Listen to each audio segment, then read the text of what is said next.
All right, guys. So I'm joined here by writer, all-round, awesome guy, Josh Flanagan from Rooster Teeth. Josh, how are we? Doing pretty good. Now, you were here at RTX last year? I was not. You were not. I've come for Supernova before, but not for okay. RTX. Yeah. Okay, so how do you feel the convention's going? I mean, I know we're only, we're like 6 hours in, but, you know. I think we're only like 2 hours officially or something. It's good. Yeah. It seems fun. I haven't gotten really to go around the convention floor. I've just done signings so far. But it seems cool. I want to go play the Switch, so I'm going to find some time to do that. Yeah, no, definitely. I've been staring longingly at Kojima in the green room. Oh, really? Yeah. He had breakfast behind me today in the hotel. I was just like taking these secret selfies. We got shafted to the hallway because Kojima was having his one interview in the media room. Yeah. So if you hear people walking around, guys, we do apologise. So you are a writer of Day 5, which was a very serious production for Rooster Teeth. Yep. So what I want to know is, like, how much research and writing did you go into, like, writing Day 5? So there was a lot of sleep deprivation, kind of history and illness and that kind of went on. So sure. No, we did a lot.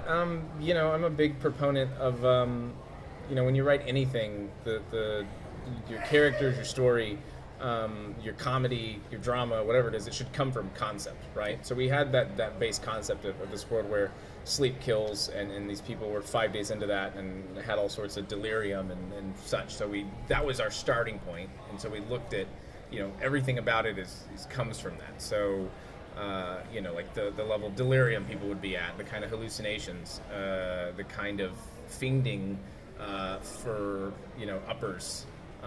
What uppers would work, you know, like all that stuff. Like we actually did quite a bit of research on, and then in just, you know, even stuff like choosing the characters, like, you know, who would make an interesting protagonist. Well, a drug addict would be awake in theory if they'd been binging and things like that.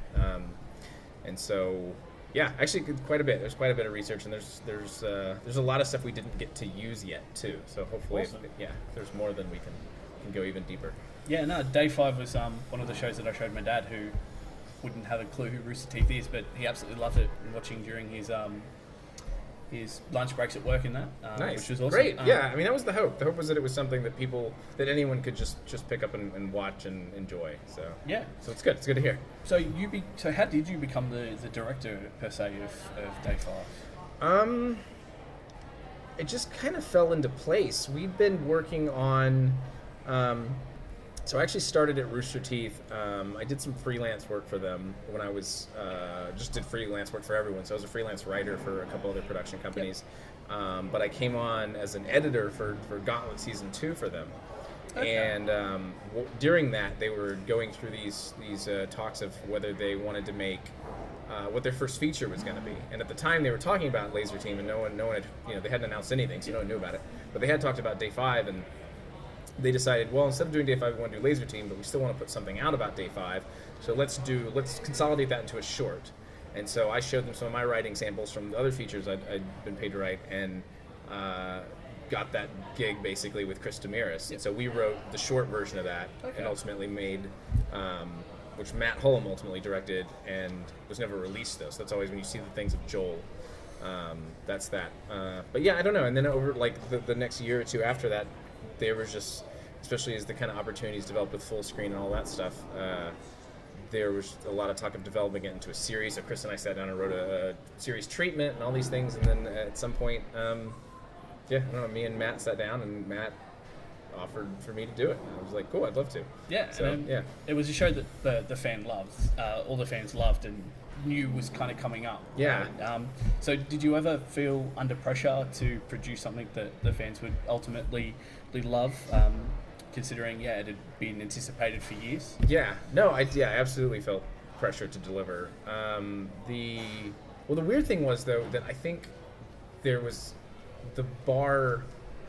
I felt like the bar was probably a little lower than what we were shooting for, because I think, let me rephrase, like what I wanted, there was a lot of pressure because fans were looking forward to it, but what I wanted to avoid was making a show and then getting like the golf clap, like, oh, like this is a good job for Rooster Teeth's first drama, you know, because I think people would have given us a buy on that. Yeah. And said, like, yeah, pretty good. So we wanted to make sure we just absolutely blew that out of the water and told a story that was exciting and different and had as much heart as we could put into it, especially with the Joel stuff. Like, we really wanted to surprise people with how emotional the Joel arc is, even though he's only in one episode. But it's, we targeted that pretty hard. Yeah, and it was awesome that you got the fans involved at RTX. And I was involved with the immersion one last year, which was awesome. Nice. We might be shooting something tomorrow for maybe another season. I don't know. Who knows? Oh, okay. Awesome.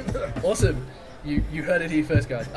So obviously, with you being a big writer, you were a big part of Lazer Team. And so what was it like writing, I guess, their first feature movie in a way that, it gained so much crowd support in just its pure funding that, it was... It was cool. It was, again, I was partnered with Chris Damaris for the drafts that we did of it, and it was a little similar to Day 5 in that Matt and Bernie had developed some early stuff about it, and then Chris and I kind of took that and gave it longer form and gave it some structure and some characters, it's fun. I mean, it's fun to write something... this applies to Day 5 as well. It's fun to write things that are so much higher concept and higher budget, and on the page you're like, because when you're writing, you write whatever you want. You write aliens and monsters and whatever, but from my background, kind of scrappy indie film production, you rarely get to make that stuff. So in the last 2 years, to actually see these big alien battles or big empty apocalyptic cities on the screen, and that I wrote them, is well, it's cool. It's neat to see it manifest on screen. So. Yeah. So obviously we know that Lazer Team 2 is in production. Is there anything that you can tell us about that, or? It's not really. I'm not working on it. So. Oh, okay. Yeah. So Chris and I aren't working on Lazer Team 2. Okay. We can blame Aaron for that. Yeah. Question, So, what inspired you to write 10 Little Roosters and now 11 Little Roosters, which I think the next episode will drop on Monday. Comes out Monday. Yeah. Episode 4. I really wanted to make an interactive show. That's the bones of it. And it's a little similar to what Rooster Teeth did with Red vs. Blue originally, right? They took a medium, they took a video game, and they made it into something else. They made it into basically a filming tool with machinima.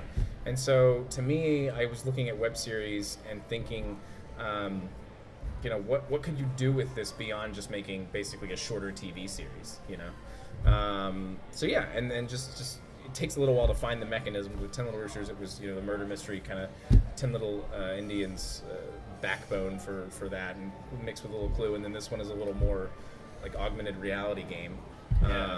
Just finding ways, and then finding it's doubly hard because then you also have to write something that's enjoyable on its own, whether people are playing or not. Because even if they're playing now, if you watch it again a year later, you're definitely not going to be playing. So is it still going to be enjoyable? So it's arguably some of the hardest stuff to write too. Yeah, no, I'm loving looking for clues in that through all other episodes. Who do you think the killer is right now? Who do I think the killer is right now? I kind of leaning towards Bernie. I think, but yeah, it's. You're to and fro. And that's one of the things that I love about it, is that you can watch one episode and be like, it's this guy. And then you watch the episode and you go, nope, he just got killed. I've been reading everything completely wrong. There's a really good payoff in the end. I think when you figure out who it is, you'll be able to look back and be like, oh yeah, it's definitely... Yeah, well, I mean, the twist at the beginning with Barbara getting kicked out and Elise being brought in was oh, awesome. Thanks. I was really proud of that. Yeah, no. Because I got a lot of... When we did the teaser trailer, a year and a half ago, I got a lot of comments where people were like, well, it's not going to be Barbara. She was the killer last time. And it was okay, well, I'll just take her out of the equation. And then you have no help. Exactly. So, No. So what was it like writing the Jeff character, who is from whatever Australia has, which was awesome, and is currently hiding out somewhere down under? He's hiding out in the outback. Really fun, because I've never actually written a role for Jeff before. So it's fun to work with him just in general. It's fun to... I think people thought he was going to go out really quick because he didn't want to be in it, but if you're watching, then 3 episodes in, he's still there. He's not dead yet. No, he's not dead yet. And I think actually there's a really big, obviously he's definitely a broader representation of Australians, but I'm trying not to spoil anything, but if you get to a certain point, there will be a payoff for that. Okay. There will be a reason for how he is awesome. So awesome. Yeah. So when you were making 10 Little Roosters, did you read the book and then there was one? Mm-hmm. Yeah, which is 10 Little Indians or there's variations. So at the end, which you got me into, Connor. There's a little story at the end where the policeman pretty much goes through how it all went down, right. if I'm not mistaken. Yeah. Did you ever think of doing an episode like that where you kind of went back and looked through it at how Barbara ended up, planning everything? Or we did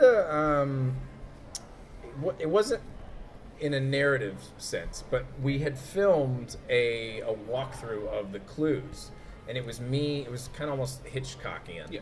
It was me walking around in a suit to all the different sets and talking about the murders that had happened there and walking through the clues of all the episodes.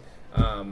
But we had a sound malfunction on that shoot, and so we shot this whole thing, for a day, and then got to the footage, and it's like, actually, we have no sound from this. So you either have to redub it, which would have been a nightmare, or just scrap it. So I ended up just posting a journal with some stills from it. But yeah, we had filmed this whole cool walkthrough, and it fell apart.